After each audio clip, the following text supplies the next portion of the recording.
Assalamualaikum warahmatullahi wabarakatuh. Bismillahirrahmanirrahim. Nahmaduhu wa nusalli wa nusallim ala rasulihil karim, amma ba'd. Sekarang kita akan membahas tentang telaga Nabi Muhammad sallallahu alaihi wasallam di akhirat. Dan untuk bab ini saya nggak akan tulis di sini karena isinya itu keterangan. Nanti insya Allah saya tulis dalam editingnya. Bismillahirrahmanirrahim. Yajibu aidan ay ya'lama anna lahu hawdan. Termasuk kewajiban bagi kita juga adalah mengetahui bahwa Rasulullah sallallahu alaihi wasallam memiliki telaga. Di mana telaga ini diberikan oleh Allah Subhanahu wa taala di akhirat nanti. Nama telaganya apa? Telaga Nabi Muhammad sallallahu alaihi wasallam. Ada sebagian orang mengatakan telaganya dinamakan Telaga Kautsar. Kenapa dinamakan Telaga Kautsar? Nanti kita akan jelaskan. Kenapa kok banyak orang mengatakan bahwa telaga Nabi itu disebut sebagai Telaga Kautsar, padahal bukan Telaga Kautsar. Ya udah telaga saja. Telaga yang diberikan oleh Allah kepada Rasulullah sallallahu alaihi wasallam di akhirat nanti. Akan tetapi orang yang mengingkari bahwa Rasulullah SAW memiliki telaga nanti di akhirat, ini tidak dianggap kafir. Berbeda dengan orang yang mengingkari 50 sifat kemarin. 20 sifat yang wajib, 20 sifat yang mustahil bagi Allah, dan 1 sifat yang jaiz bagi Allah. Kemudian 4 yang wajib bagi para nabi dan para rasul, 4 mustahilnya, dan 1 sifat jaiznya. Kalau orang menolak 50 sifat itu, maka dianggap kafir. Tetapi orang menolak bahwa Rasulullah memiliki telaga, Rasulullah tidak memiliki telaga nanti di akhirat, maka orang ini tidak dianggap kafir karena ini cabang. Tetapi ulama mengatakan orang yang menolak bahwa Rasulullah memiliki telaga nanti di akhirat, ini dianggap fasik. Jadi tetap kita harus meyakininya juga. Allah Subhanahu wa taala memberikan wahyu kepada Nabi Isa alaihi salatu wasallam bahwasanya Nabi Muhammad sallallahu alaihi wasallam memiliki telaga yang luasnya dari Mekah sampai ujung barat.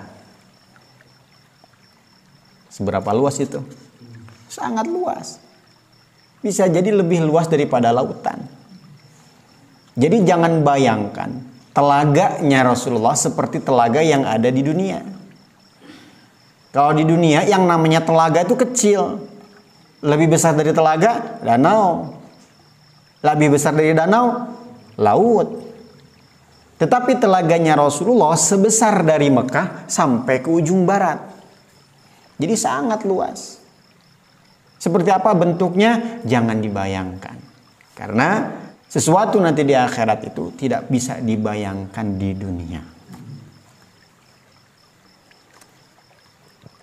Kemudian di dalam telaga itu juga ada beberapa wadah atau gelas yang jumlah gelas tersebut, jumlah wadah tersebut sebanyak bintang-bintang di langit.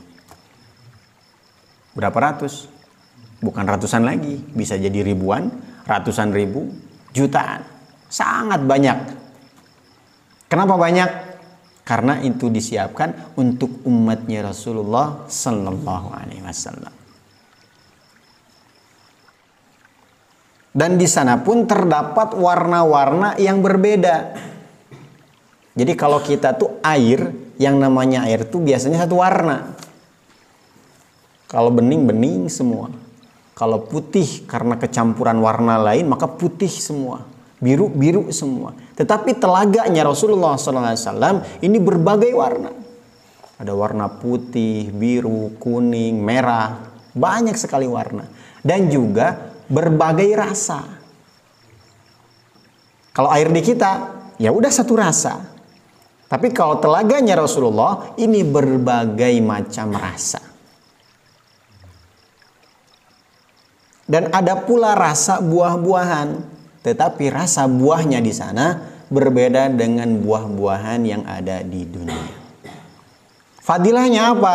Barang siapa yang meminum air dari telaganya Rasulullah SAW, maka selama-lamanya dia tidak akan kehausan, selama-lamanya dia tidak akan kelaparan lagi. Lalu mengenai tempatnya di mana itu telaga Rasulullah SAW, pendapat pertama ulama mengatakan tempatnya itu sebelum Sirat atau jembatan Sirat.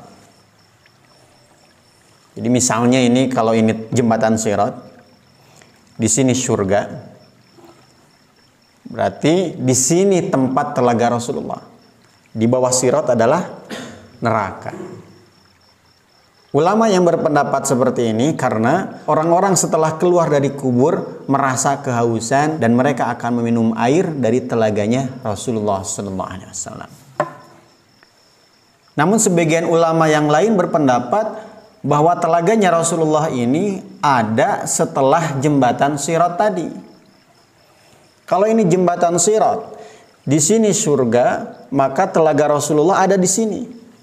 Ulama yang berpendapat seperti ini karena telaganya Rasulullah dialiri dari sungai yang berada di surga. Jadi surga mengalirkan air dari sungai Kautsar, yang mana alirannya itu ke telaganya Rasulullah SAW. Jadi berdekatan.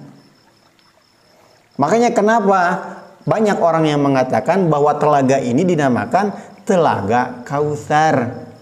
Padahal Kautsar di sini adalah nama sungai yang berada di dalam surga, yang mana aliran airnya menuju ke telaganya Rasulullah SAW.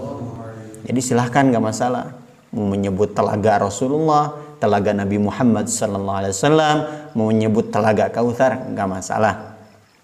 Apabila telaga ini adanya sebelum Sirat, ini Sirat, ini surga, ini telaga Rasulullah. Sedangkan airnya, sumbernya dari sungai Kautsar yang ada di surga. Bagaimana mungkin ini air sampai ke sini? Sebagian ulama berpendapat. Tapi ada juga ulama yang berpendapat bahwa telaga Rasulullah sebelum Sirat itu urusan Allah. Bagaimana caranya dari surga sampai ke telaga sebelum Sirat ini, itu terserah Allah. Jangan dipikirkan, karena otak kita nggak akan mampu. Jadi itu pun tidak mustahil jika telaga Rasulullah berada sebelum Sirat, walaupun sumber airnya dari surga, yang mana harus melewati neraka dulu atau melewati jembatan Sirat tadi. Tadi apa fadilahnya? Barang siapa yang meminum air dari telaganya Rasulullah SAW, maka tidak akan kehausan selama-lamanya dan tidak akan kelaparan selama-lamanya. Seandainya betul bahwasanya telaga Rasulullah itu sebelum neraka, sebelum jembatan Sirat, dan kemudian kita meminumnya, maka walaupun kita masuk neraka, di neraka kita tidak akan kehausan dan tidak akan kelaparan. Padahal ahli neraka ini sebagian riwayat ketika mereka sangat kehausan, padahal tidak ada minuman segar, yang ada minuman yang sangat mendidih. Karena saking hausnya gak apa-apa diminum. Nah, orang yang meminum air dari telaga Rasulullah SAW ini, walaupun masuk neraka, maka tidak akan kehausan, tidak akan kelaparan. Tapi tetap sakit namanya disiksa di neraka. Maka untuk itu Imam Qurtubi mensahihkan pendapat bahwasanya Nabi Sallallahu Alaihi Wasallam ini mempunyai dua telaga.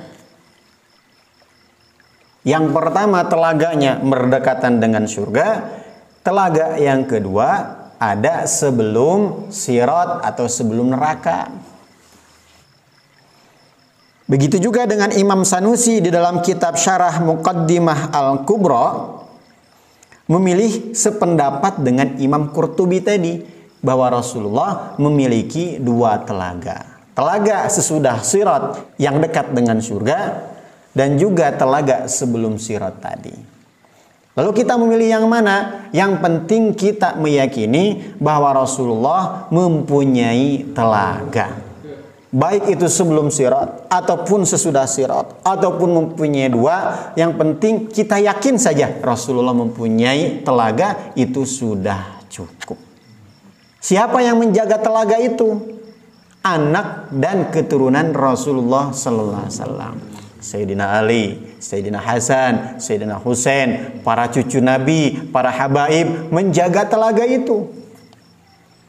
Siapa yang meminumnya? Orang-orang yang cinta kepada Rasulullah, yang cinta kepada keturunan-keturunan Rasulullah sallallahu alaihi wasallam.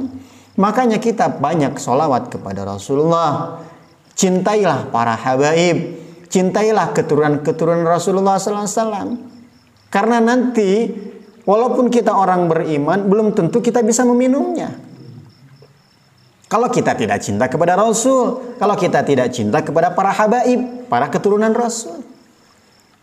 Makanya muliakanlah keturunan-keturunan Rasulullah SAW. Sehingga nanti kita dipanggil oleh Sayyidina Ali, Sayyidina Hasan, para habaib. Sini, minum dulu. Mudah-mudahan kita termasuk orang yang meminumnya. Amin ya rabbal alamin. Selanjutnya kita akan membahas syafaat minggu depan insya Allah ya. Sementara sekian dulu yang betulnya dari Allah, yang salahnya dari kebodohan saya, kekurangan saya. Wallahu a'lam bishawab. Kita tutup dengan doa kifaratul majlis. Subhanakallahumma wa bihamdika asyhadu an la ilaha illa anta astaghfiruka wa atubu ilaik. Wassalamualaikum warahmatullahi wabarakatuh.